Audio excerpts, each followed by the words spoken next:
Romains au chapitre 15, oui, on va s'exposer à la parole de Dieu. Parce que c'est la parole de Dieu. Puis j'aime beaucoup mieux dire la parole de Dieu que la Bible. Et les deux sont bons. Mais la Bible, c'est un livre, la parole de Dieu, c'est vivant. Et c'est pour ça que la plupart du temps, je vais dire la parole de Dieu. La parole de Dieu, c'est les mots que Dieu veut que nous entendions parce que c'est les mots qu'il nous dit qui nous transforment, qui fait croître notre foi, qui produit la foi, qui produit la vie en nous. On est dans Romains au chapitre 15. Malheureusement, naturellement, chaque être humain, et spécifiquement, pas spécifiquement, je parle de nous autres, là, on fait des distinctions entre nous. Malheureusement, on risque bien trop souvent de faire du favoritisme entre une personne et une autre personne. Parfois, quand on rencontre Mme Tartampion, après pas longtemps, on fait comme « Hey, tu me tapes ses nerfs ». On se distancie des gens qui sont différents de nous ou qui sont tout simplement juste fatigants. Malheureusement, on critique les différences parce que les différences, c'est dur à gérer, c'est dur à comprendre parce que ça nous dit que c'est une personne qui est différente de moi, donc c'est difficile à pouvoir bien faire le ménage en tête, ce qui va souvent amener à juger, à avoir des jugements sur les autres. L'Épître aux Romains nous enseigne que dans la famille de Dieu, ça ne devrait pas du tout être comme ça. On ne devrait pas être caractérisé par des gens qui sont hypocrites ou des gens qui jugent ou des gens qui critiquent, des gens qui font du favoritisme, qui se distancient. Un des éléments qui transpire de la lettre aux Romains, c'est l'unité. Depuis le chapitre 12, on parle spécifiquement d'unité dans l'Église. Avant qu'on parle au chapitre 12 d'unité dans l'Église, on a parlé de 11 chapitres de l'unité avec Dieu. Donc, l'Évangile unit Dieu avec les pécheurs. On a vu que l'Évangile unit les Juifs et les païens, les libres et les esclaves, les hommes, les femmes, les jeunes, les vieux. L'Évangile unit dans la même famille. L'Évangile uni rassemble tout le monde sous un beau parapluie qui s'appelle la famille de Dieu. Au chapitre 15, au verset 17, on lit « Accueillez-vous donc les uns les autres comme Christ vous a accueillis pour la gloire de Dieu. » On est en train de lire ici qu'on doit être activement engagé à incorporer nos frères et nos sœurs dans nos vies, parce que c'est exactement ce que Christ a fait. Il nous a incorporés dans sa vie. C'est pour ça qu'on retrouve un peu partout dans le Nouveau Testament qu'on est en lui. Mais ça ressemble à quoi? En pratique, ça ressemble à quoi le mardi à 14h27? Dans le texte qu'on va voir aujourd'hui, on va pouvoir observer comment ce lien familial-là se vit dans la vie de Paul. Comment ça se vit, comment c'est à l'œuvre dans l'Évangile, pas dans l'Évangile, dans l'Église de Christ. Comment ça se vit à être engagé activement à incorporer nos frères et nos sœurs dans nos vies. Regardons ça de plus près. Je vais faire la lecture de notre texte avant qu'on plonge dedans, et c'est à partir du verset 22. C'est ce qui m'a souvent empêché d'aller vers vous. Mais maintenant, n'ayant plus rien qui me retienne dans ces contrées, ayant depuis plusieurs années le désir d'aller vers vous, j'espère vous voir en passant, quand je me rendrai en Espagne et à être accompagné par vous, après que j'aurai satisfait en partie mon désir de me trouver chez vous. Maintenant, je vais à Jérusalem pour le service des saints. Car la Macédoine et l'Achaïe ont bien voulu s'imposer une contribution en faveur des pauvres parmi les saints de Jérusalem. Elles l'ont bien voulu et elles leur devaient. Car si les païens ont eu part à leur avantage spirituel, ils doivent aussi les assister dans les choses matérielles. Dès que j'aurai terminé cette affaire et que je leur aurai remis ces dons, je partirai pour l'Espagne et passerai chez vous. Je sais qu'en allant vers vous, c'est avec une pleine bénédiction de Christ que j'irai. Je vous exhorte, frères, par notre Seigneur Jésus-Christ et par l'amour de l'Esprit, à combattre avec moi en adressant à Dieu des prières en ma faveur, afin que je sois délivré des incrédules de Judée et que les dons que j'apporte à Jérusalem soient agréés des saints, en sorte que j'arrive chez vous avec joie, si c'est la volonté de Dieu, et que je jouisse au milieu de vous de quelque repos. Que le Dieu de paix soit avec vous tous. Amen. Prions. Seigneur, on s'approche de ta parole pour que justement tu viennes nous parler. Seigneur, on vit dans un monde de ténèbres, on vit dans un monde rebelle à toi. On vit dans un monde où les priorités sont à propos de chaque individu. Dans bien des cas, sinon la totalité, notre Dieu premier, c'est notre nombril. Et toi, Père, tu viens nous éclairer, tu viens nous ouvrir les yeux, tu enlèves le voile pour qu'on puisse contempler qui tu es, contempler la croix, contempler le tombeau vide, contempler l'exaltation de Christ. Seigneur, tu nous as appelés à toi. Tu nous as attirés à toi. Ton esprit nous a révélé qu'on avait besoin de toi et combien nous t'en sommes reconnaissants. Parce que, Seigneur, on ne peut pas se rendre à toi sinon que par Christ. Jésus le dit très bien, « Je suis le chemin, la vérité et la vie. Nul ne vient au Père que par moi. » Seigneur, merci parce que tu nous as fait prendre ce chemin-là. Si nous sommes ici ce matin, c'est parce que tu nous appelles à toi. Tu nous invites dans ta présence. Tu désires parler à nos cœurs qui sont dans un désert, qui ont grandement besoin de toi. Seigneur, que quelqu'un ici soit parmi nous qui ne te connaisse pas, ou que quelqu'un qui soit dans la joie, quelqu'un soit dans la tristesse, dans la souffrance ou dans l'allégresse. Seigneur, on a un besoin commun, c'est que tu viennes nous rafraîchir par la puissance de ta parole. Et Seigneur, la puissance de ta parole, ça n'a aucunement rapport avec la personne qui prêche, mais ça a rapport avec ton Esprit Saint qui veut nous rencontrer, qui veut nous allumer, qui veut nous convaincre, qui veut nous transmettre ta vie. Ah, Père, prends ces prochaines minutes. Prends ces prochaines minutes pour que tu puisses te glorifier parmi nous.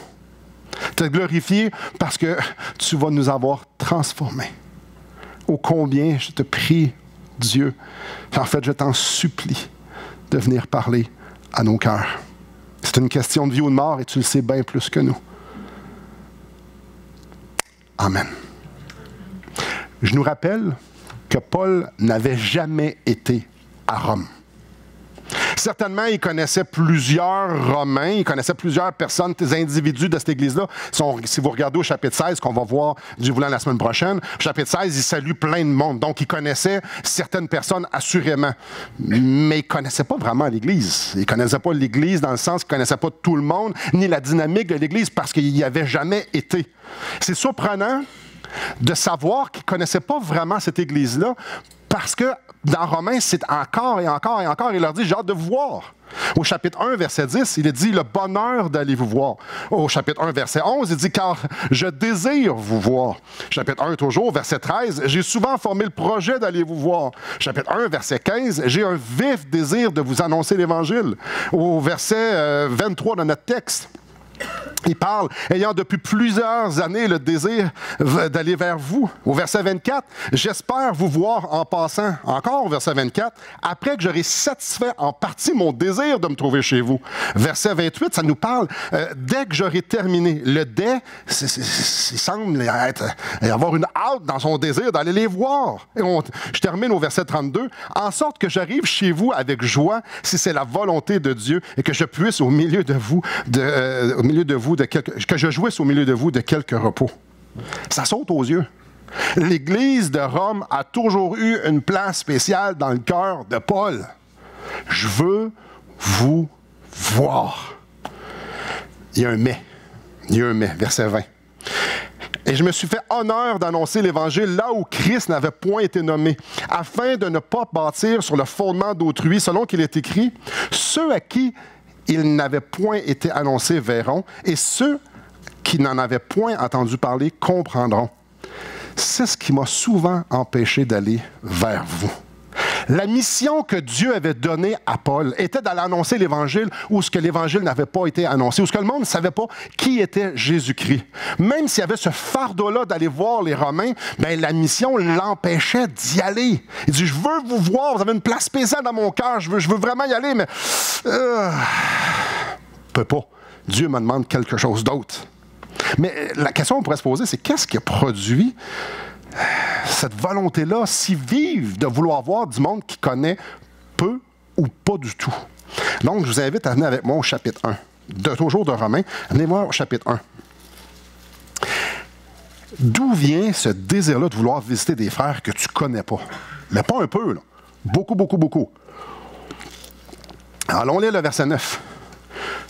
Dieu que je sers en mon esprit dans l'Église, dans l'Évangile de son Fils, m'est témoin que je fais sans cesse mention de vous. demandant continuellement dans mes prières d'avoir enfin, par sa volonté, le bonheur d'aller vers vous. Son désir brûlant vient du fait qu'il sait qu'il se passe quelque chose à Rome. Et Dieu est à l'œuvre à Rome. Dieu, le Saint-Esprit, fait des merveilles à Rome. Je veux le voir. Une des choses qu'on peut voir lorsqu'on étudie la vie de Paul, c'est que Paul voulait toujours être où ce que Dieu est à l'œuvre.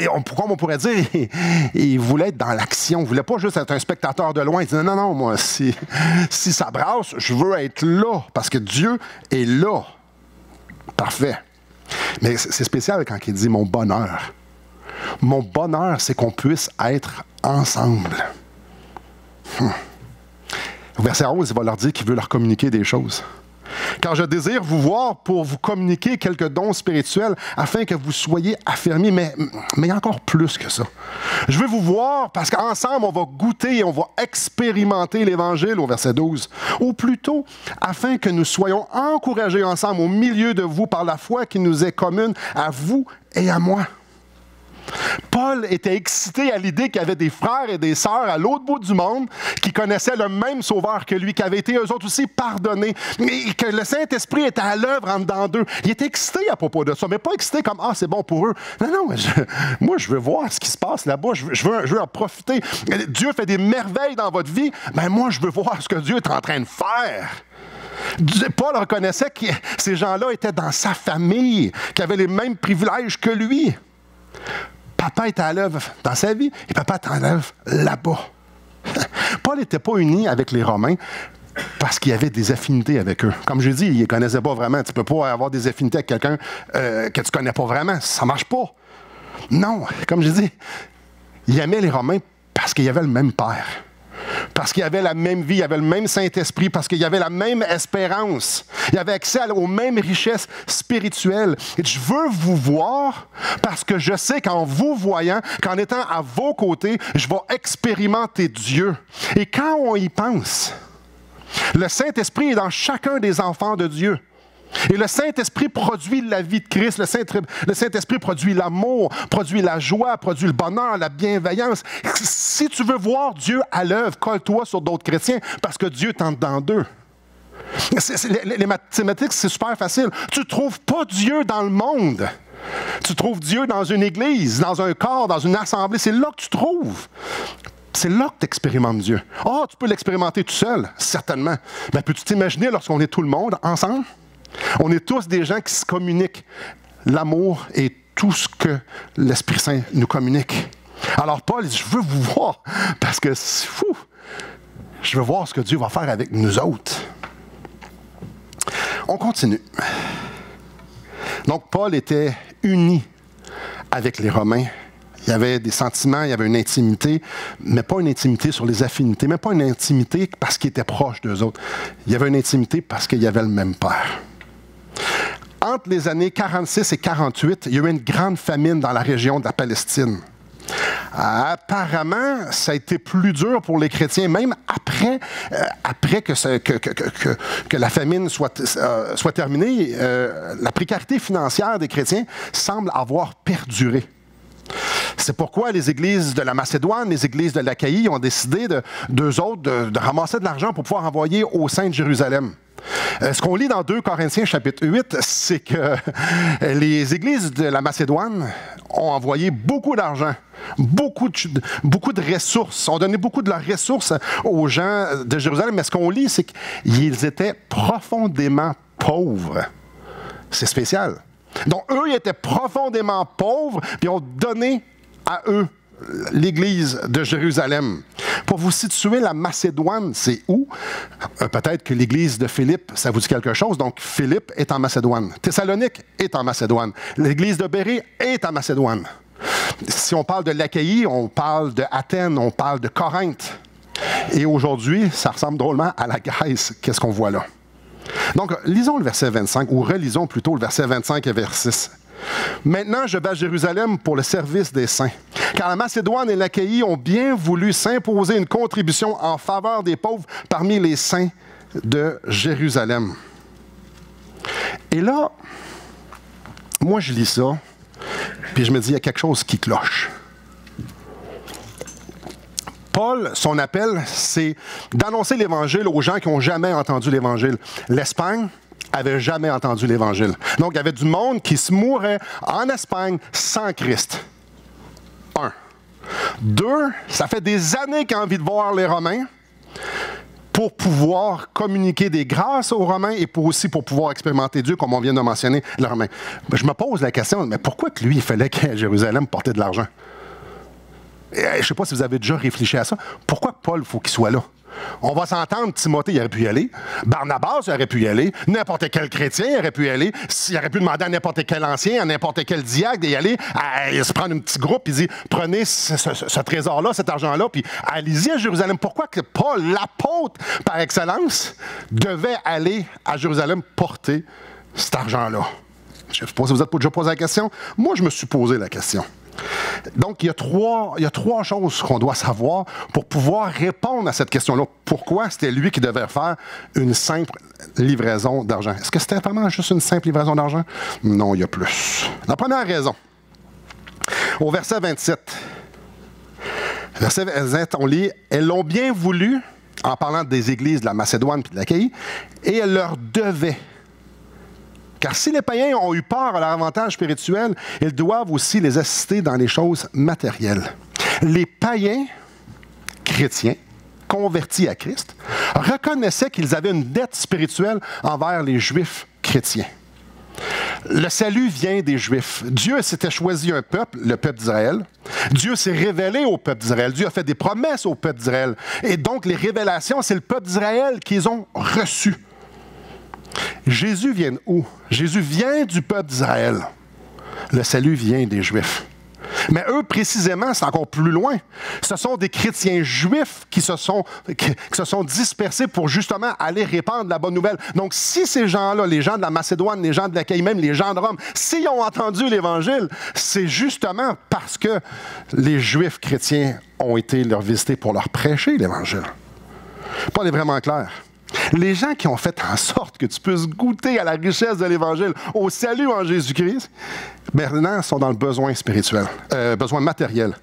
Et écoutez bien ça, tu te dois de partager ce que tu as. Verset 27, là, c'est pas moi qui le dis. Elles l'ont bien voulu et elles leur devaient. Ah ouais. Tu te dois. Tu te dois de donner, même si tu es profondément pauvre. Tu te dois de donner tes ressources à tes frères et sœurs qui sont dans le besoin. Là, on pourrait te dire, Paul leur a mis de la pression sans bon sens. Est-ce que ces gens-là, ils ont eu à donner de leur richesse, de leur pauvreté, justement, parce que Paul leur a mis cette pression-là? Oui, mais dans 2 Corinthiens, chapitre 8, encore une fois, Paul nous dit que oui, il y avait une profonde pauvreté, mais aussi qu'ils ont donné avec une joie débordante. Ah, c'était pas sous la pression qu'ils ont donné. Non, c'est vraiment pas sous la pression. Ils ont plutôt compris comment ça se passe dans la famille de Dieu. Dans la famille de Dieu, si tu as quelque chose puis l'autre l'a pas, tu lui donnes. Ils ont compris ça. N'est-ce pas extraordinaire? Si Sébastien a quelque chose, puis Julie ne l'a pas, Sébastien donne à Julie pour que les deux en aient. C'est simple, on voit ça partout dans le Nouveau Testament. Et eux, ils avaient compris ça. Est-ce que je leur dois dans le sens légal? Non. Je leur dois parce que c'est la chose qu'on fait. C'est la chose qu'on fait. Imaginez une famille où est-ce qu'un des enfants reçoit beaucoup de joie à Noël et les 2 autres reçoivent des oranges. Comment ça se passe? Oui, je sais, c'est comme ça chez nous. Qu'est-ce qui se passe? Ben, on partage les oranges, puis on partage les jouets. C'est comme ça pour que tout le monde ait un petit peu de tout. C'est comme ça se passe dans la famille de Dieu. Deuxième chose, Paul comprenait aussi que ces dons-là, les dons qui étaient voués à aider, à alléger les saints de Jérusalem, étaient fort probablement un accomplissement. C'était l'accomplissement des promesses qui avaient été faites, que les richesses des païens étaient pour être acheminées vers Jérusalem. Il y a 6 passages dans l'Ancien Testament, donc 4 dans Ésaïe puis 2 dans Michée, qui expriment justement ça, que les richesses des nations vont arriver vers Jérusalem pour aider la nation d'Israël. Paul, fort probablement, fait un lien avec ça. Troisième chose, si Paul demande que les Romains prient pour que les saints puissent accepter les dons, et regardez ça, c'est à la fin du verset 31, et que les dons que je porte à Jérusalem soient agréés des saints. Si il demande qu'il prie pour que ça soit agréé des saints, ça veut dire qu'il y avait une possibilité que ça ne soit pas agréé des saints. Maintenant, pourquoi Paul devait y aller? Les dons étaient en quelque sorte une preuve que les païens faisaient partie de la famille de Dieu. Donc, quand les païens disent « nous, on est pauvres comme la Galle », c'est fou comment on est pauvres, mais là, on décide de donner nos ressources aux saints de Jérusalem, aux Juifs. On doit s'entendre que les païens et les Juifs s'haïssent depuis toujours. Les Juifs traitent les païens de chiens, puis les païens méprisent les Juifs. Super facile à comprendre. Alors, quand les païens décident, les païens chrétiens, de dire « on va donner de notre pauvreté aux saints », sont en train de dire aux saints à Jérusalem « on est dans la même famille, on vous aime, c'est correct, on a compris qu'on est tous ensemble maintenant, avançons ensemble ». L'acceptation pour les Juifs, l'acceptation du don pour les saints de Jérusalem, c'était la reconnaissance que les païens étaient maintenant dans la famille de Dieu. Donc, que ce soit le don ou que ce soit la réception, ça voulait dire maintenant, on est une belle grande famille, on avance ensemble. Au chapitre 15 de Actes, les chrétiens de Jérusalem avaient déjà accepté la possibilité, et pour eux, ça tordait que les païens pouvaient être sauvés. Mais ce n'est pas parce que tu acceptes quelque chose en théorie que tu es vendu à l'idée. C'est pas parce que tu sais que c'est la bonne chose que nécessairement tu trouves que c'est la bonne chose. Ça veut dire que les païens et les Juifs maintenant font partie d'un corps, que tu es nécessairement excité à l'idée d'être collé sur des païens, puis les païens collés sur des Juifs. Ça ne veut pas dire que tu es excité du tout, du tout. La théorie est là, mais la pratique fait comme « wow ». Donc, grosso modo, le voyage de Paul était pour s'assurer que la théorie juif-païen ensemble puisse devenir une vérité pratique. Et là, je ne peux pas souligner assez l'importance ici. Une vérité, pas une vérité, oui, c'est ça, une vérité théorique, c'est une chose. Puis une vérité pratique, c'en est une autre. Une vérité théorique, c'est une chose. Puis une vérité pratique, c'en est une autre. Ces dons-là était une volonté des deux camps d'être unis. Eux autres qui ne sont pas supposés d'être unis. Eux autres qui s'haïssent depuis toujours. Ils s'haïssent profondément. Ils se lèvent la nuit pour haïr l'autre gang. Ça fait des générations. Ils se sont fait enseigner par leur père depuis des centaines d'années d'haïr l'autre camp. Là, maintenant, ils sont chrétiens puis ils décident de s'aimer. D'une façon pas théorique, d'une façon pratique. On va accepter que les païens qu'on est supposé d'haïr vont prendre soin de nous. Et les païens, on va prendre soin de ceux qu'on méprise. C'était leur façon de s'accueillir. C'était leur façon de démontrer qu'ils veulent vivre ensemble, comme une famille unie. C'est pour ça que Paul devait y aller. Parce que si l'Église de Jérusalem avait refusé ces dons-là, ça aurait été catastrophique pour l'Église de Christ. Parce que l'Évangile qui est prêché par les apôtres, c'est un Évangile qui unit. L'ADN de l'Évangile, c'est l'unité. La théorie est efficace dans la mesure qu'on la met en pratique. Je répète cette phrase-là, surtout pour les jeunes. Pourquoi? Parce qu'il y en a qui prennent des notes. La théorie est efficace dans la mesure qu'on la met en pratique. Et ces dons-là, c'est la preuve. Donc, ce qu'on a vu à date, Paul était uni aux Romains. Les Juifs et les païens étaient réellement unis, mais ils ne faisaient pas juste en parler, c'était en pratique. Maintenant, j'aimerais ça qu'on regarde l'unité pour l'avancement du royaume, puis il y a deux choses à voir. Le premier, on va revenir sur le voyage d'Espagne. Comme on l'a vu, Paul voulait aller à Rome, mais pas pour des vacances. Il n'y a pas de Club Med à Rome. C'est pas ça le but de l'activité. Son but, c'était d'aller en Espagne et de faire un stop à Rome. Il y avait une mission à faire, puis c'était aller évangéliser l'Espagne. Mais dans le chemin d'Espagne, ben, il y a une église. Je veux vous voir. Verset 24. J'espère vous voir en passant quand je me rendrai en Espagne. C'est facile, hein? C'est facile. Comme on vient de lire, comme on vient de le dire, l'unité, c'est pas juste la théorie. Paul voulait que les Romains soient unis avec lui pour l'avancement du royaume. Je continue à lire le verset. Et être accompagné par vous. Avez-vous remarqué? Paul n'est pas en train de préparer une rencontre avec ses chumés, là. Pas du tout. Dans la famille de Dieu, on est aussi unis pour accomplir ce que Dieu nous demande de faire. Un genre d'unité qui se tisse sur la volonté de Dieu et non pas sur les affinités. Et ça, c'est super. L'unité, c'est pas parce que c'est le fun, puis parce que c'est plaisant, parce qu'on est confortable. L'unité, c'est parce que Dieu nous dit que c'est bon, puis parce que Dieu nous dit que c'est de même qu'on l'adore. Juste à titre d'illustration. Les gens avec qui j'aime le plus travailler dans la vie, ça, c'est une vraie illustration. Les personnes que j'aime le plus, avec qui j'aime le plus voyager, c'est les mêmes que j'aime beaucoup travailler. Les gens avec qui j'aime le plus servir, les gens que j'aime le plus faire l'œuvre du ministère, savez-vous c'est qui? C'est elle. Ceux qui sont dans la caméra, je pointe ma femme, je pointe mon gars, je pointe ma fille, puis l'autre est à la garderie. C'est avec eux autres. C'est avec eux autres parce qu'on a un lien. On pense pareil. Est-ce qu'on se tape ses nerfs des fois? Oui. Est-ce qu'on pense tout le temps pareil? Non. Puis c'est correct comme ça. On est différents. Mais on a un lien. On pense pareil, on s'en va dans la même direction. Quand on se met à servir ensemble, ben c'est drôle, on arrête de travailler, tout le monde, les 5, quand c'est fini.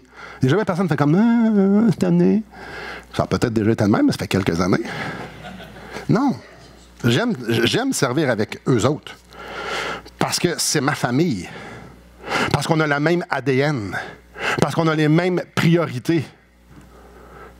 C'est la même chose dans l'Église.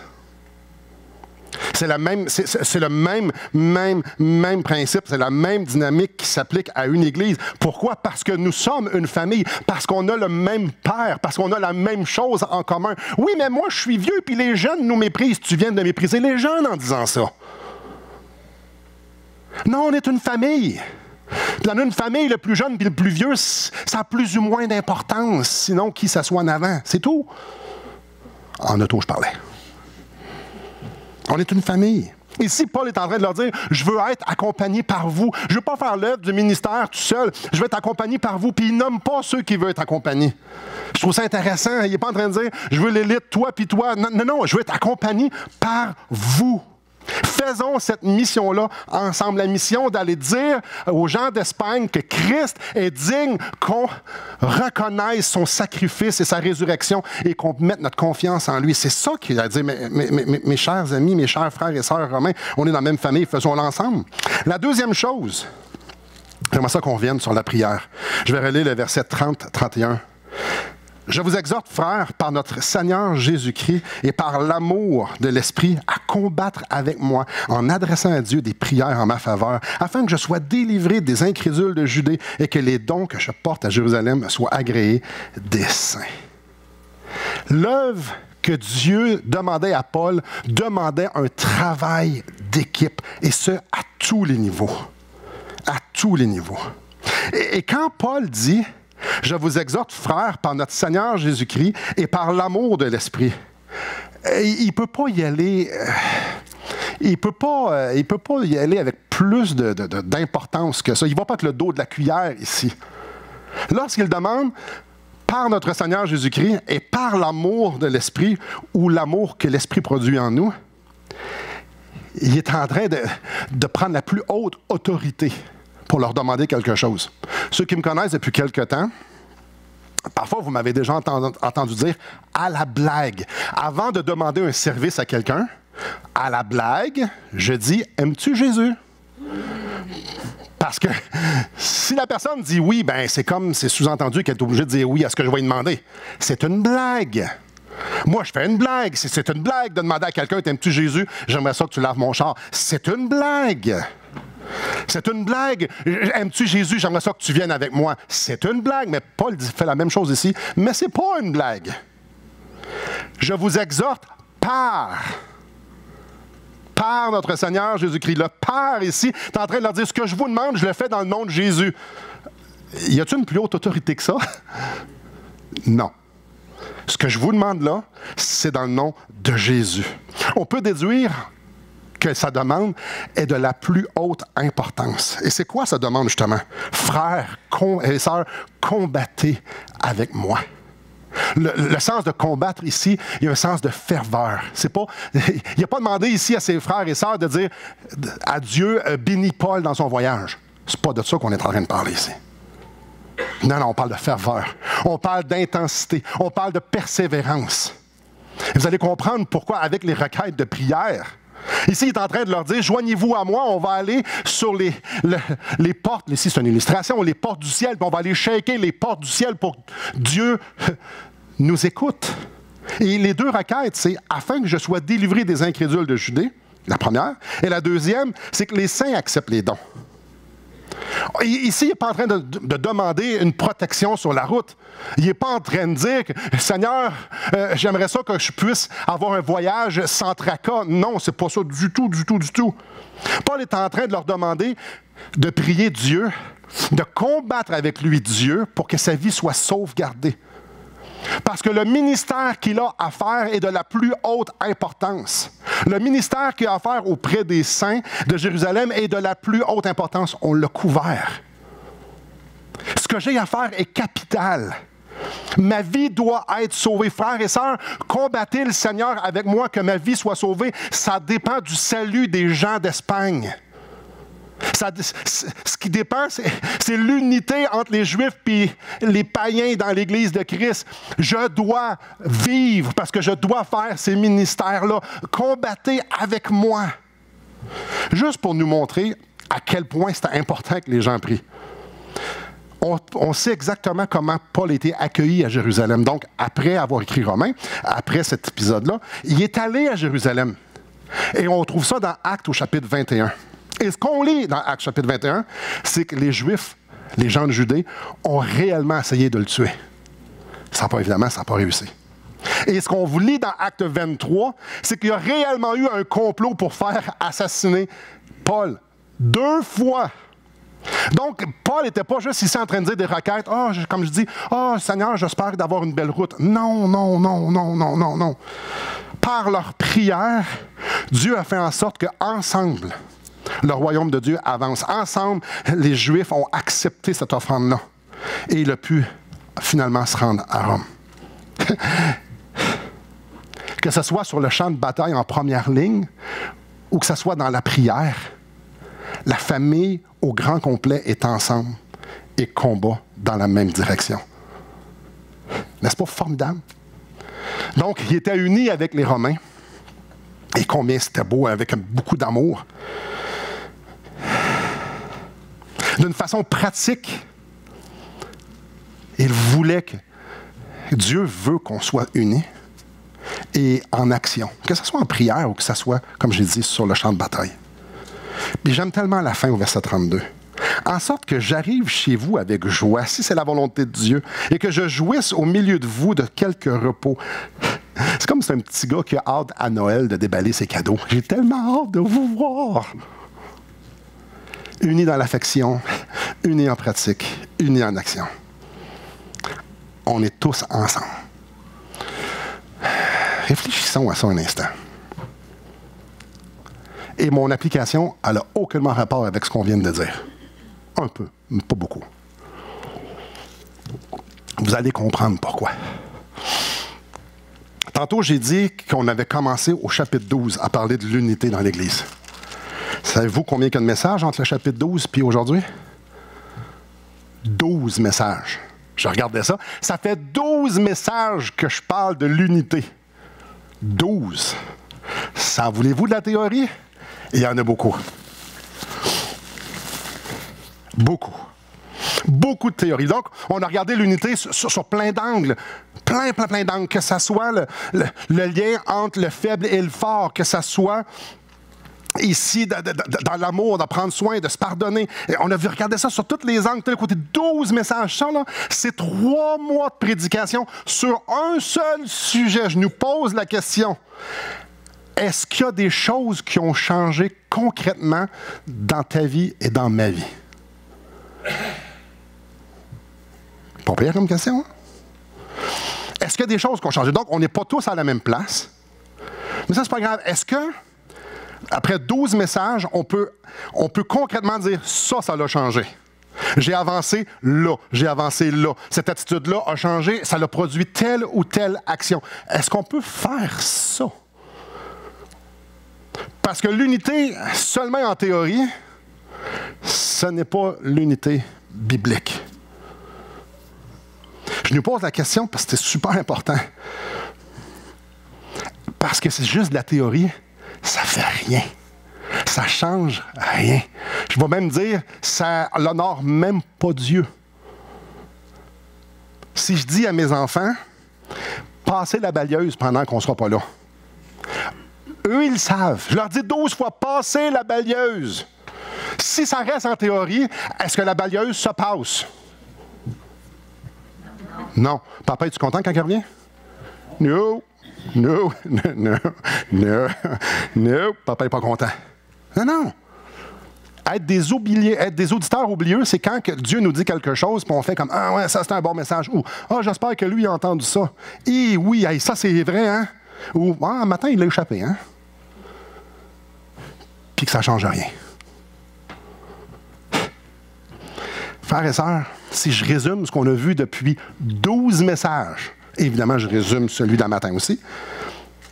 Notre lien familial, le lien qu'on a en Jésus-Christ, pas de vrai, nous pousse à être activement engagés, à incorporer nos frères et nos sœurs dans nos vies, et ce, à tous les niveaux. Pas nos chums, pas ceux qu'on s'entend bien, nos frères et nos sœurs qui sont ici dans cette salle-ci. Comme je dis, assurément, on n'est pas tous à la même place. On n'a pas tous les mêmes capacités sociales. Il y a des extravertis, puis il y a des introvertis. Il y en a qui ont été lourdement blessés, déçus. Ça, c'est probablement toute la gang. On n'a pas tous non plus la même maturité. Mais je nous pose franchement, frères et sœurs, est-ce qu'on a fait un pas par en avant? Personnellement. Parce que je peux m'adresser à l'Église, mais ça, on se déresponsabilise. Personnellement. Parce que ma deuxième question, elle est capitale. Est-ce qu'on croit que pour expérimenter Dieu d'une façon extraordinaire, je dois être avec mes frères et sœurs? Est-ce que je crois que l'œuvre du Saint-Esprit dans mes frères et sœurs font en sorte que moi, j'expérimente Dieu? Et alors qu'on expérimente Dieu ensemble, je l'honore parce que je suis avec exactement ceux que Dieu veut que je sois. C'est important. Est-ce que moi, je veux voir Dieu à l'œuvre? Ah, mais chez nous, je l'ai à l'œuvre. Dieu dit, c'est bon chez vous, mais c'est en gang, c'est en famille que ça se passe. C'est en famille, ça se passe. Ça, c'est pas juste dans Romains, c'est partout dans le Nouveau Testament, puis c'est partout dans l'Ancien Testament. Ça n'a aucun sens des chrétiens chez eux, parce que Dieu veut qu'on soit ensemble. Alors, je nous repose la question, est-ce qu'on veut voir Dieu à l'œuvre? Est-ce que je veux expérimenter Dieu? Si votre réponse est non, parfait. Vous délerez ça avec Dieu. Ou le connaissez-vous? Posez-vous la question. Si vous voulez voir Dieu à l'œuvre, voici l'application. Et je reprends les mots ici de Paul. Je nous exhorte donc par notre Seigneur Jésus-Christ et par l'amour que l'Esprit manifeste en nous. Je nous exhorte, chacun d'entre nous, de combattre avec moi, en adressant des prières concernant le rôle que tu et que je prennent dans l'Église pour qu'on puisse être unis. Qu'est-ce que tu veux que moi, Seigneur, je fasse pour contribuer à l'unité de l'Église? Alors, pas que j'aime plus mes frères et sœurs. Ça, c'est de la repentance. Qu'est-ce que tu veux que je fasse?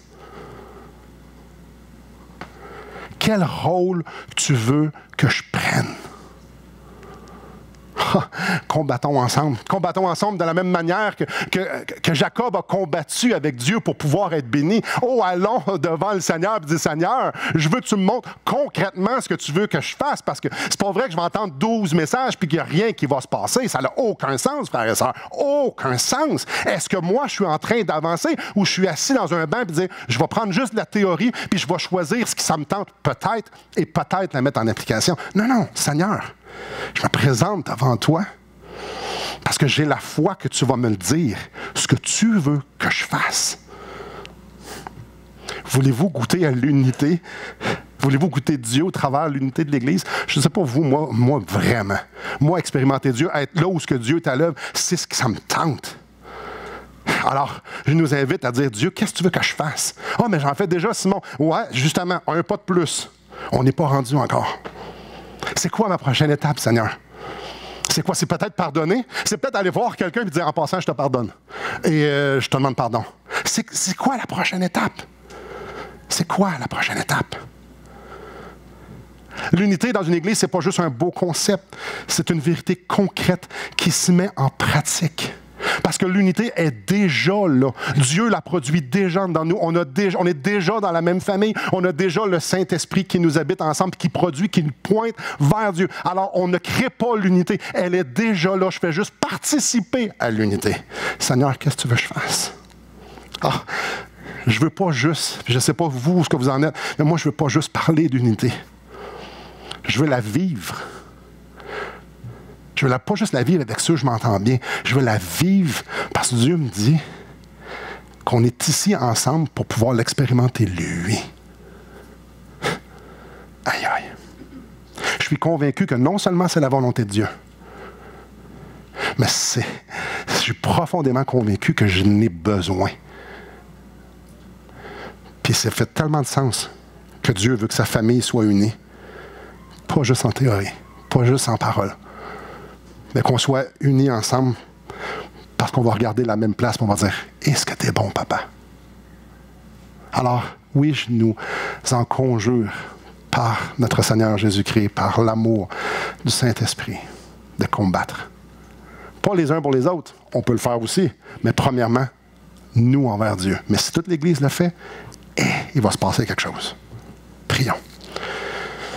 Seigneur, ô combien que tu nous connais. Et pour toi, l'Église, elle est belle. Elle est belle parce que tu te vois au travers d'elle. Nous sommes ta création. Nous sommes à l'image de ton Fils. Ton Esprit Saint est dans nous, alors elle est belle. Et tu fais des merveilles au travers de nous. Et Seigneur, tu vis au travers de nous. Ô combien je te loue qu'on peut reconnaître qui tu es au travers de nos frères et nos sœurs. Oh, combien je te loue, Seigneur, de ce lien familial-là. Et Seigneur, tu nous as donné des liens familiales avec notre vraie famille, notre famille de sang, pour qu'on puisse comprendre l'image de l'Église. Et Seigneur, tu nous donnes l'image de l'homme et de la femme qui se marient pour qu'on puisse comprendre la relation entre toi et nous. Oh, combien je veux t'expérimenter au travers ma famille spirituelle, au travers mes frères et mes sœurs. Seigneur, je veux te voir à l'œuvre. Je veux te voir les transformer. Je veux te voir nous transformer. Je veux te voir produire des choses extraordinaires au milieu de nous, en nous. Et Seigneur, ça, pour certaines personnes, c'est d'aller à l'autre bout du monde évangéliser. Et pour d'autres personnes, c'est tout simplement prendre le téléphone et appeler quelqu'un d'autre. Et d'autres, ça va être juste de prier, pas juste. Ça va être de prier.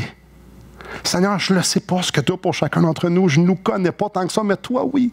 Et ma prière, c'est que tu nous convainques tous et chacun de se présenter à toi avec ce fardeau-là, avec cette volonté-là de te voir à l'œuvre parmi nous.